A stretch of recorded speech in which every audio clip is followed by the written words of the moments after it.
আমাদের শিক্ষার্থীদের কাছ থেকে। কুষ্টিয়ার দৌলতপুরে অবসরজনিত কারণে পিপুলবাড়িয়া মাধ্যমিক বিদ্যালয়ের 2 শিক্ষককে আনুষ্ঠানিকভাবে বিদায় সংবর্ধনা প্রদান করা হয়েছে।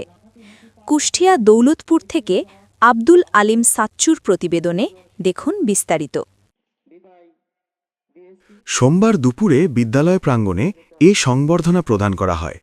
অত্র বিদ্যালয়ের প্রধান শিক্ষক মোহাম্মদ আরজুল ইসলামের সভাপতিত্ব ও সহকারী শিক্ষক শামীম হোসেনের সঞ্চালনায় অনুষ্ঠানে বাংলাদেশ শিক্ষক সমিতি দৌলতপুর শাখার সভাপতি মোহাম্মদ ইয়াকুব আলী, বিদ্যালয়ের দাতা সদস্য তাইজউদ্দিন মালিথা, খলিশাকুণ্ডী ইউনিয়ন বিএনপির সহসভাপতি মোনায়েম রেজা মনি, সাবেক পুলিশ পরিদর্শন আবদুল্লাহ আল মামুন সহ বিভিন্ন বিদ্যালয়ের প্রধান শিক্ষক, আমন্ত্রিত অতিথি ও শিক্ষক-শিক্ষিকারা উপস্থিত ছিলেন।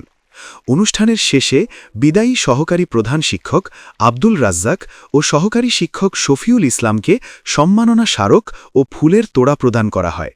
শিক্ষার্থীরা তাদের প্রিয় শিক্ষকদের উপহার ও শুভেচ্ছা জানিয়ে কৃতজ্ঞতা প্রকাশ করেন।